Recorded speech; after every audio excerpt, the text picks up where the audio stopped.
Hola, ¿cómo están? ¿Cómo les va? Desde Chile, desde este lado del océano, les saludo en esta mañana de domingo. Eh, ¿Qué les puedo decir? Ya tenemos todas las ganas con mi familia de poder estar con ustedes, de tomar ese bendito avión y ya comenzar esta nueva etapa en nuestra vida. Estamos contentos, estamos esperando y estamos aprovechando este tiempo también para despedirnos de nuestros amigos acá en Chile. Am, Gracias a la tecnología podemos tener esta oportunidad de compartir el mensaje. Nada va a reemplazar el estar cara a cara, pero aquí estamos. Bueno, acabamos de leer el Evangelio, esta última parte del Evangelio de Lucas en el capítulo 9, que es un capítulo que tiene un montón de cosas. Si uno lo lee, de cómo llegamos a esta escena en donde estos tres, a mí me gusta pensar que eran jóvenes, jóvenes posiblemente bordeando esa mayoría de edad, que era muy común que en esa época jóvenes entre la adolescencia tardía y la mayoría de edad eran más o menos candidatos para buscar maestros o rabinos, porque ya después de cierta edad los muchachos tenían familia, tenían hijos y era un poquito más difícil dedicar la vida a seguir a un rabino. Por eso me gusta pensar que eran jóvenes. Y queda esta pregunta abierta, ¿le siguieron, no le siguieron? Este que dijo que le iba a seguir donde quiera, el otro que su padre estaba esperando que muriera, y el último que dijo, bueno, voy, te sigo, pero permíteme primero despedirme de mi familia. No sabemos. Quedó la ventana y la pregunta abierta. ¿Le habrán seguido, no le habrán seguido? Pero yo creo que es una pregunta que todos tenemos. Recuerdo que cuando yo era un muchacho y estaba en la iglesia bautista de mi pueblo, de mi ciudad natal, hubo una vez una campaña evangelística y la campaña evangelística tenía como título Jesús es la respuesta. Y yo estaba de ujier en la puerta ese domingo y ya había comenzado el servicio, estaban todos contentos y había un pendón que teníamos de calle a calle, decía Jesús es la respuesta. No sé si les conté esta historia, pero a mí me pareció muy chistosa que de pronto veo un señor borracho que viene caminando calle arriba, viene totalmente bajo los efectos del alcohol y miró el pendón, miró el cartel que decía Jesús la respuesta y quedó pensando, Jesús la respuesta. Y me miró y me dijo, igual es la pregunta. Y de alguna manera tenía razón, nosotros decíamos que Jesús es la respuesta, pero ¿cuál es la pregunta? Y ahí a veces pienso cuánto de nosotros como iglesia, como cristianos, nos obsesionamos por dar respuestas de preguntas que la gente ni se hace. ¿Cómo comienza este capítulo? Comienza con una pregunta, estas preguntas que nos deja Jesús. ¿Qué significa evangelizar? ¿Qué significa el llamado como tal? Porque comienza con esto. El primer llamado por excelencia, Jesús envía a los discípulos no a predicar doctrina, no a hacer proselitismo, los envía a sanar a la gente y a liberarlos de los demonios, de la oscuridad que tenía atenazado a estas personas. Es decir, que el primer llamado por excelencia es un llamado a hacer el bien. Después de eso los discípulos vuelven, llegan y hay una multitud que les sigue y viene otro evento que también nos deja una pregunta. Jesús ve que hay una multitud que tiene hambre, los discípulos ven que la solución es el comercio, envíalos para que compren, ¿no? Porque no tendríamos que comprar mucho, pero mucho pan para poder alimentar a esta gente. Y Jesús los deja con esta pregunta, no, a ustedes denles de comer. Y parece que la solución no tiene nada que ver con el comercio, sino con el compartir, porque es en el gesto de compartir que toda esta multitud puede comer. Después de esto Jesús, ya en la interna con sus discípulos, le hace otra pregunta, ¿quiénes dicen los hombres que soy yo? Y así como Lucas y Mateo, tenemos el registro de que Simón Pedro es el que responde y en este caso le dice, tú eres el Mesías, el Cristo, el ungido, tú eres el Mesías de Dios. Pero relacionado con esta pregunta, Jesús les da una declaración. Él le dice, voy a tener que ir a Jerusalén y como dicen las Escrituras, el Hijo del Hombre tiene que morir en manos de estos líderes perversos. Y aquí queda esta gran pregunta también, ¿no? Que muchos de nosotros como Simón Pedro tenemos una excelente teología y podemos decir, tú eres el Cristo, porque esto es una declaración teológica, tú eres el Mesías de Dios, es una declaración teológica.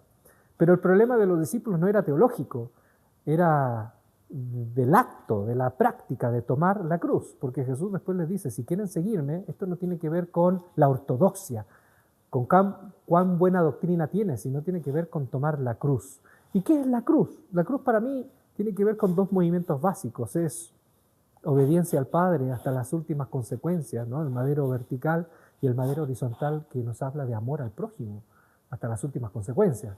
Entonces, uno puede tener muy buena doctrina, pero puede vivir una vida completamente indiferente a los demás. Y eso no es tomar la cruz. Después de eso, los discípulos pelean y discuten porque ¿quién quiere ser el mayor? Jesús toma a un niño, lo pone al lado y dice, en el reino de Dios tienen que ser como un niño. Para entender el reino de Dios tienen que ser como Él, como este niño. Porque obviamente Jesús nos propone que nosotros como ese niño debemos vivir en las coordenadas del servicio, no de ser servidos. Después de esto hay otra escena. Jesús va a un monte, se lleva a 3 discípulos, Pedro, Juan y Jacobo, hay una transfiguración y Pedro habla. Dice el Evangelio que no sabe ni siquiera lo que está hablando. Pedro no, de los nervios, del miedo, no sabe lo que dice, porque él le propone al maestro, ¿por qué no construimos unas chozas para ti, para Moisés y para Elías? En ese momento desciende una nube, que en el Antiguo Testamento esa nube es esa manera que tenían de entender que era Dios mismo, ¿no? La gloria de Dios desciende y cuando desciende la nube escuchan una voz, este es mi hijo, a él escuchen, háganle caso a él. Y la nube se separa y ya no está ni Moisés ni Elías. Y esto nos deja también otras preguntas, ¿a quién debemos escuchar? Porque Moisés y Elías representan la ley y los profetas, el Antiguo Testamento para nosotros. Pero no solamente habla Moisés y Elías, también habla Pedro.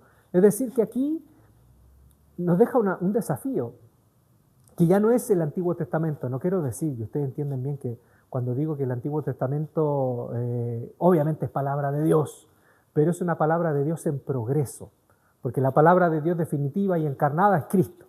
Y en ese sentido nosotros debemos leer el Antiguo Testamento desde los ojos de Jesús, interpretar el Antiguo Testamento desde los ojos de Jesús. Pero aquí viene el desafío. No es solo Elías ni Moisés, sino que también Pedro habla. Y Pedro representa al liderazgo, el liderazgo, la institución, la iglesia. Pedro en los primeros siglos era tenido como casi un superhéroe, el líder por excelencia, el apóstol por excelencia. Y el Evangelio nos dice, este es mi hijo, a él oír. No es ni a la estructura, ni a Moisés, ni a Elías. Después desciende y queda esta gran pregunta también. Un grupo de discípulos no quiere bajar de sus experiencias místicas, porque Pedro no quería bajar, pero hay otro grupo de discípulos que no sabe qué hacer con tanto dolor, porque hay un muchacho endemoniado y no tienen poder ni tienen las herramientas para liberarlo. Y esta es un poco la realidad de la iglesia, ¿no?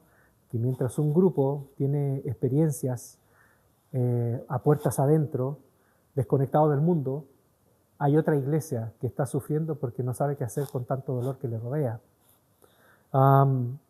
Y después de esto hay una pregunta, ¿quiénes son los que pertenecen a nuestro grupo?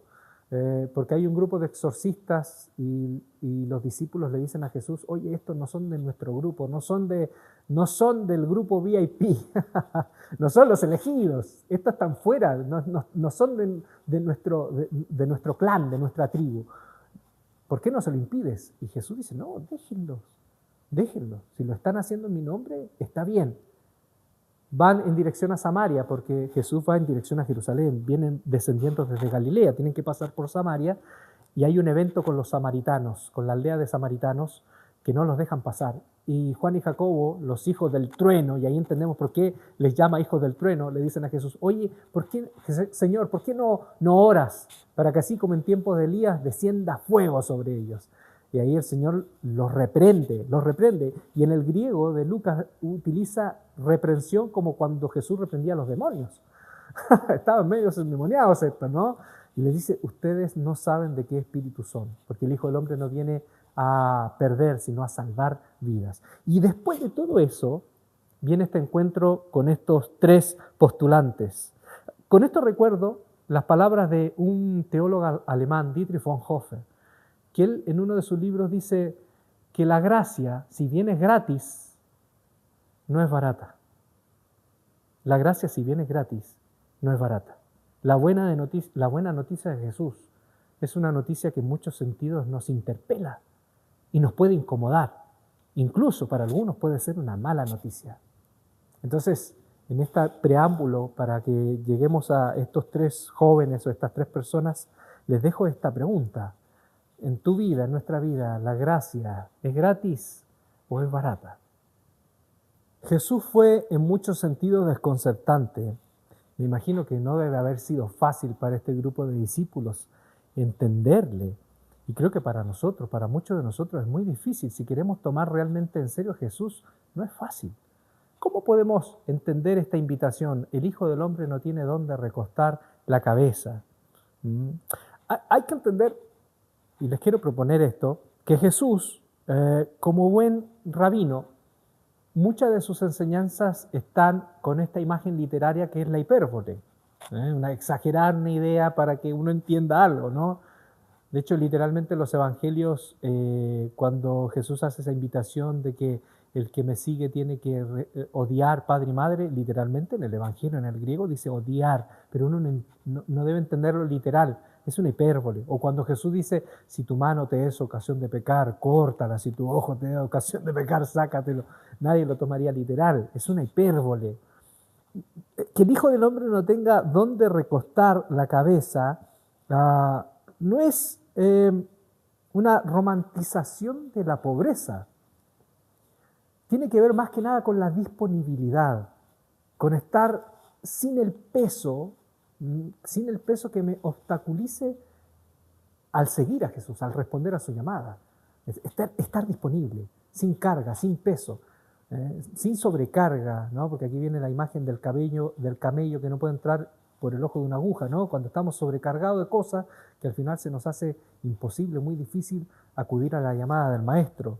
También la idea de no tener dónde recostar la cabeza, no es que Jesús no tenía casa, posiblemente sí tenía casa, pero tiene que ver con una idea más profunda de no tener arraigo o apegos. Sobre todo cuando hoy en psicología habla de aquellos apegos que no son sanos, cuando sentimos que yo me muero de ansiedad por tener esto que creo que me va a dar mi felicidad, me va a facilitar esta felicidad y esta dicha. Y cuando lo tengo, me muero de miedo por perderlo. O sea, tengo ansiedad por obtenerlo y cuando lo obtengo, me muero de miedo por perderlo. ¿Quién vive en paz así? ¿No? Y esos apegos que no son sanos no nos dejan vivir en paz. Entonces, el no tener dónde recostar la cabeza nos habla más de un Jesús que no tiene arraigo, sino que su vida está ligera. Es una vida con peso ligero para seguir al Padre. Y ahí a veces me pregunto cuando Jesús decía, ¿no?, que amaremos al Señor, repetía el mandamiento, amarás al Señor con todo tu corazón, con toda tu alma, con toda tu mente, con toda tu fuerza. Que quiere decir que Dios es narcisista, que necesita que le amemos con todo. ¿Él necesita eso? No, Dios no necesita eso. Lo que hay detrás de ese mandamiento puede ser que es una invitación a que si yo pongo mi apego, mi arraigo, si todo mi sentido de realización está en alguien o algo, cuando eso no esté, me van a tener que recoger con pala y escoba. Por eso la invitación de Jesús en este mandamiento y en este de no tener dónde recostar la cabeza es vivir ligero. Claro, amar a las personas que Dios pone a nuestro alrededor, sobre todo son familia, ¿no? Amar lo que Dios nos da, las posesiones, disfrutar de la vida, disfrutar de aquellos dones de Dios que tienen que ver con la vida, pero no apegarnos a eso, porque cuando eso no lo tengamos, vamos a sufrir. Es como lo que dijo Pablo en un momento, yo he aprendido a vivir en abundancia y en escasez, y de todo he aprendido, pero todo lo puedo en Cristo, que me fortalece. Entonces, Jesús no es un anacoreta, ¿me entienden el término, no?, de estos que se privaban de todo. No es un anacoreta, un hombre que veía el disfrute humano como una amenaza, porque uno puede de pronto malentender esta invitación, ¿no? Jesús es un hombre que amaba la vida, que disfrutaba la vida al máximo. Lo que pasa es que su fuente de sentido no venía de lo que tenía o dejaba de tener. Su fuente de sentido estaba en el Padre y en hacer la voluntad de su Padre, que tenía que ver con esto, con hacer el bien. Y no solamente con ser feliz por hacer la voluntad de Dios, sino con ser feliz por trabajar por la felicidad de los demás. Entonces, esta invitación de el Hijo del Hombre no tiene dónde recostar la cabeza a este, me gusta pensar, muchacho, ¿no? Entusiasmado, pero sin profundidad, ¿no? Porque hay mucha gente a veces que nos acercamos a Jesús con mucho entusiasmo, pero con poca profundidad. Y es una invitación que nos interpela a nosotros, porque si nosotros consideramos, ponle que tú y yo consideremos que nuestro valor último sea la comodidad, va a ser muy difícil seguir al Maestro. Si nuestro valor último es la comodidad, como decimos aquí, estamos fritos. Porque de pronto Jesús nos va a llamar justamente a salir de esa zona de confort para seguirle. Hay algunas personas que tienen apego a las relaciones, apegos que no son sanos, que son relaciones que no les ayudan a madurar. Jesús nos invita a ser libres de eso, a amar, pero no poseer. Cuando pensamos que amar es poseer, distorsionamos lo que es el amor. Hay algunas personas que tienen apego a la imagen, otros tienen apego a las posesiones. A mí me pasa algo, yo siempre lo cuento, pero mis padres son gente ya de 80 y algo, son octogenarios. Y ellos comenzaron muy jovencitos, a los 20 años, con su casa muy humilde y a llenar la casa de cosas. Y muchas veces yo los he invitado a que se vayan de vacaciones. Cuando estuve en México los invité un par de veces a que fueran a México. Imagínense si ustedes tuviesen un hijo, más de alguna de ustedes que de pronto tuviese un hijo y que este hijo los invita a otro país, vénganse padre, vamos de vacaciones. A lo mejor la mayoría de ustedes, si no todos ustedes, dirían sí, me voy de vacaciones para ver a mi hijo, para conocer a mis nietos. Me van a creer que mis padres nunca quisieron ir a México. ¿Por qué? Porque ellos desde hace mucho tiempo tienen horror a que les roben las cosas. ¿A dónde voy? Ellos toda la vida se dedicaron a llenar su casa de cosas lindas, recuerdos. Pero hoy no pueden salir ni a la esquina, no pueden ir ni al centro de la ciudad, porque tienen miedo de que los roben las cosas. Es exagerado, ¿no? Pero ellos construyeron su propia cárcel, tienen un apego terrible en aquellas cosas. Y no digo que está mal, sino que lo veo como una observación, ¿no? De hecho, cuando era pequeño, ustedes saben que en Chile hay muchos terremotos, hay temblores. Y cuando había temblores fuertes, mi mamá era la primera que salía corriendo y salía muchas veces en bata de dormir, salía corriendo desde el cuarto hasta el dintel de la puerta y calles abajo, saliendo por el barrio. Y salía gritando, porque mi mamá tiene fobia a los temblores, eligió mal país para vivir, ¿no? Y se iba gritando, y cuando iba cruzando la puerta, lo que gritaba era Genaro, que mi papá se llama Genaro. Genaro, lo primero que decía, coge el televisor. Mi mamá amaba su televisor, ahí donde veía las telenovelas. Y ahí yo me daba cuenta de que mi mamá amaba tanto su televisor que se olvidaba de sus hijos. En ese grito yo me daba cuenta que en la escala de valores yo estaba como en el último lugar. Lo primero era el televisor. Los apegos. Jesús nos invita a vivir libre de aquellos apegos. Que nuestro único apego y arraigo sea en Dios. Entonces Jesús no hace una apología a la pobreza. Ojesús simplemente aboga por una vida con el peso necesario para avanzar. La otra invitación, ¿no? Sígueme, no, deja que entierre a mi padre, deja que los muertos entierren a sus muertos y tú ven y sígueme. También suena muy radical, casi sin compasión. ¿Cómo el Señor no va a permitir que ese joven esté en el funeral de su padre? Muchos biblistas están de acuerdo que acá no estamos frente a un escenario en donde se murió el padre y el muchacho va a enterrar a su padre y Jesús le dice, no puedes enterrar a tu padre. Muchos biblistas están de acuerdo que lo que hay acá es efectivamente el deber de todo hijo en esa cultura patriarcal de cuidar a su padre y obedecerlo hasta que muriera. Es decir, posiblemente el muchacho no es que su padre se está muriendo ahora, sino que la invitación de Jesús le deja esta pregunta a este, sígueme, y él le responde a Jesús, no puedo ahora, porque necesito que primero mi padre fallezca. Tengo que pasar por eso primero, que mi padre fallezca y luego te sigo. Para el joven no puede haber seguimiento si no se supera esto primero, la muerte de mi padre, enterrar al padre. Y por eso le digo, hay que entender el contexto. El contexto aquí es una sociedad patriarcal donde los padres en esta sociedad decidían todo por sus hijos. Si uno iba al tiempo de Jesús, los padres decidían todo. Los padres eran un liderazgo incuestionable. La cultura religiosa en la cual Jesús se movía estaba plagada de líderes hombres que eran como los padres. Los padres decidían todo por sus hijos, decidían con quién se iba a casar, decidían la profesión, decidían dónde debían vivir sus hijos. Eran líderes irrefutables. Y en esa obediencia, muchas veces irrefutable y restricta, este muchacho responde desde esa cultura. Responde, primero debo enterrar a mi padre y luego puedo ser libre para seguirte. Por eso en este contexto tan cimentado, ¿no?, en esta cultura patriarcal, uno entiende, hay un pasaje muy enigmático cuando Jesús ve que el joven rico no lo sigue porque no es capaz de venderlo todo. Pedro le dice, ¿y nosotros que hemos dejado todo? En Marcos capítulo 10. Y Jesús dice que todo aquel que por el reino de Dios, por la causa, ¿no?, por el evangelio, deja todo en esta vida, se recuperará al 100 por uno.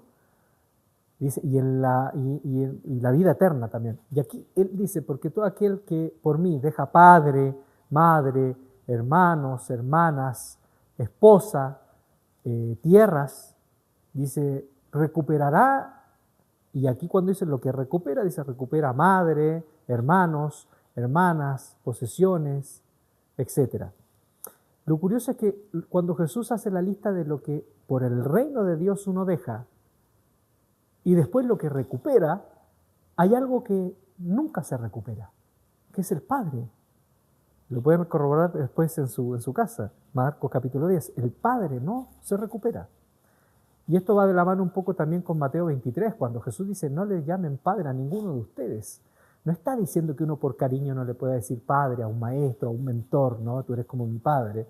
Sino que está hablando de estos liderazgos incuestionables, esta estructura social que había en donde la familia se le llamaba la casa del Padre.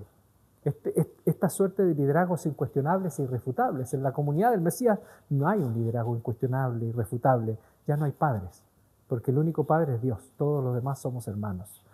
Entonces, en este contexto yo entiendo la invitación de Jesús, ¿no? De sígueme, deja que los muertos entierren a sus muertos, ¿no? Hay una estructura social que en Cristo ya es cosa del pasado. No quiere decir que Jesús nos está invitando a no honrarlos. No. Estoy hablando de esto que le estoy invitando a que veamos. Pero también hay algunos escritores que proponen que hay un tema práctico acá. Y el tema práctico es que en ese tiempo los rabinos no eran gratis. Si uno quería seguir a un rabino tenía que pagar. Entonces aquí también está esto, de que a lo mejor el muchacho posiblemente piensa que Jesús, como todo rabino, cobra por sus enseñanzas y él le está diciendo, no tengo dinero ahora. Cuando tenga dinero es cuando reciba la herencia y eso solamente va a ser factible cuando mi padre fallezca. Entonces, solo después de que mi padre fallezca yo podré seguirte y podré pagar, podré tener para pagar esta enseñanza. Entonces Jesús le dice, si es así, le dice, no, o sea, sígueme. Y también es una invitación. En este momento, cuando a lo mejor muchos de nosotros tenemos limitaciones económicas, o cuando a veces la iglesia, cuando la iglesia sentimos que Dios nos está empujando a un desafío, y estamos como Felipe en el Evangelio, cuando Jesús le dice, denle a todo de comer, y Felipe dice, no tenemos, no hay presupuesto, no hay presupuesto para hacer esto. Entonces, la invitación de fondo también es, no dejemos que la falta de recursos sea un obstáculo para seguir a Jesús. No dejemos que la falta de recursos sea un obstáculo para seguir a Jesús. Y a lo mejor esta es la invitación. también para nosotros como iglesia. Y aquí me uno a esto, para nosotros como iglesia bautista en Alicante, no dejar que la falta de recursos sea un obstáculo para seguir a Jesús. A veces podemos sonar como Felipe, como les digo, ¿no? El discípulo que le decía al maestro, no tenemos, no nos alcanza el presupuesto. A veces es bueno hacer esos saltos y mirar con fe, como en la película de Indiana Jones. ¿Se acuerdan? Indiana Jones y la última cruzada, una película antigua, pero yo sé que se acuerdan varios de ustedes, cuando Indiana Jones tiene que dar un paso y dice un paso de fe, y no hay un puente, y da el paso al vacío y se da cuenta que hay suelo firme, tierra firme, que claro, no se puede ver porque está el puente de piedra se pierde con la profundidad del precipicio y no se puede ver. Entonces, ¿cuándo se siente? ¿Cuándo se ve? Se ve cuando él está dispuesto a dar pasos de fe. Y es ahí donde uno pisa tierra firme, ¿no? El Evangelio de Indiana Jones, 3:16. Y el último, te seguiré, pero deja primero despedirme de mi familia. Acá podemos encontrar también esto, un poco la evocación de este relato antiguo de Eliseo y Elías, ¿no? Eliseo, cuando recibe el manto del profeta Elías, le dice, yo me voy a despedir de mi familia primero, y Elías le dice, vete tú, o sea, haz lo que quieras, haz lo que estimes. Pero aquí Jesús es mayor que Elías. Y a lo mejor el discípulo quiere repetir la escena, ¿no? Señor, yo te voy a seguir, voy a ser tu Eliseo, pero primero déjame que me despida de mi familia. Y el Señor le dice, no, yo soy más grande que Elías. Si Elías dejó a Eliseo, es cuestión de Elías, ¿no? Y ahí el Señor le dice, todo aquel que pone la mano al arado y mira hacia atrás no es digno de seguirme. Aquí también hay un tema importante, así como el padre en la cultura, en la familia, esta suerte de particularismo, la idea de nosotros, nuestra familia y los demás.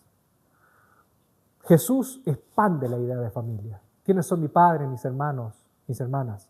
Son todos aquellos que hacen la voluntad de mi Padre. La familia de Jesús se expande, ya no es un tema de lazos sanguíneos. Por eso esto, déjame que primero me despida de mi familia para seguirte, Jesús, lo corta, así, radicalmente. Ya esto no se trata de familia, de nosotros y ustedes. Esta es una invitación más amplia.